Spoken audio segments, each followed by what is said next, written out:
So we are now second last part of our story. अब क्या होता है कि जो उसके डैड की गर्लफ्रेंड होती है, पीटर के डैड की गर्लफ्रेंड कंटिन्यूसली उससे लड़ रही होती है कि तुमने अपने फादर को इतना अच्छा, इतना एक्सपेंसिव गिफ्ट क्यों दिया है, इतना कॉस्टली गिफ्ट क्यों दिया है जबकि वो घर छोड़ के जा रहे हैं। It's very bad of her कि एक तो वो घर छोड़ के जा रहे, वो ये भी नहीं चाहती कि कोई अच्छा गिफ्ट वो अपने बेटे से लेके जाए।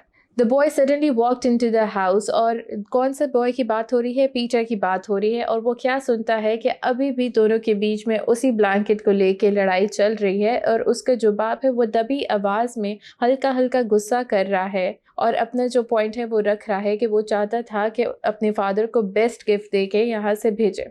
फिर क्या होता है, वो लड़की घर से जा रही होती है और जाते हुए भी मुड़ के अपने होने वाले हस्बैंड को, मतलब पीटर के डैड को कहती है कि नो मैटर, कुछ फर्क नहीं पड़ता कि तुम क्या कहो, मैं यही कहूँगी कि इतना महंगा गिफ्ट अपने फादर को देने की ज़रूरत नहीं थी। इस पे उसके जो फादर है, पीटर का फादर, वो एक फ़नी लुक पास करता है।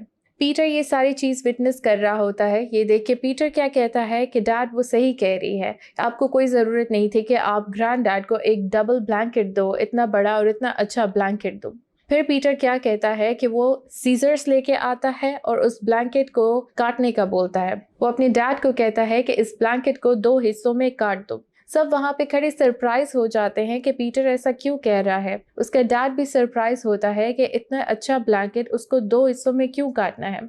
उसका डैड काट देता है। ये सुनने पे उसका ग्रैंड डैड, जो बहुत ही सॉफ्ट हार्टेड होता है, सॉफ्ट नेचर का होता है और पीटर से बहुत प्यार करता होता है, वो कहता है कि पीटर सही कह रहा है कि मुझे डबल ब्लैंकेट की ज़रूरत नहीं है, मेरे लिए इस ब्लैंकेट की एक साइड भी चलेगी। मैंने अब इस एज में आके डबल ब्लैंकेट क्या करना है? That's not a bad idea, I don't need such a big blanket. Peter ये सुन के कहता है यस, ऐसा ही है, सिंगल ब्लैंकेट जो है वो मेरे ग्रैंडफादर के लिए काफ़ी है, जो दूसरा हिस्सा है उसको संभाल के रख ले। उसके डैड जो होता है वो सोच रहा होता है कि दूसरे हिस्से का क्या करना है।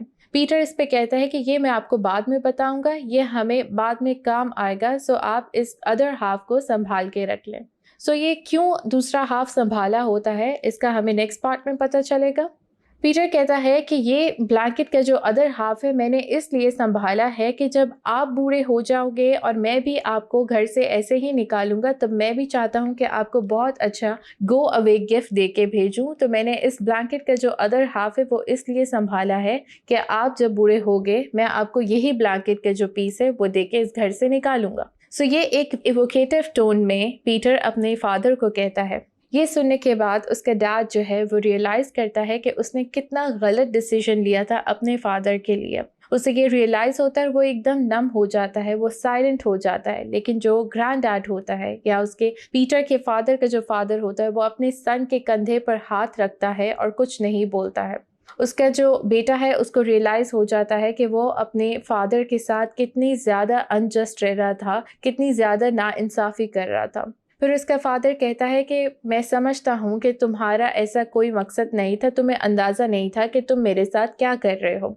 I knew you didn't mean it. और फिर ये सब देखते हुए पीटर रोना शुरू कर देता है, लेकिन उसको कोई नोटिस नहीं करता क्योंकि तीनों रो रहे होते हैं और जो सिनेरियो है वो बहुत ज़्यादा इमोशनल हो जाता है। So with this we have come towards the end of our today's video lecture. I hope जो भी आज हमने पढ़ा है वो आपको क्लैरिटी के साथ समझ आया होगा। Inshallah we'll be talking about some new topic in our next video. Till then, take care. This is Maha, your English instructor, signing out.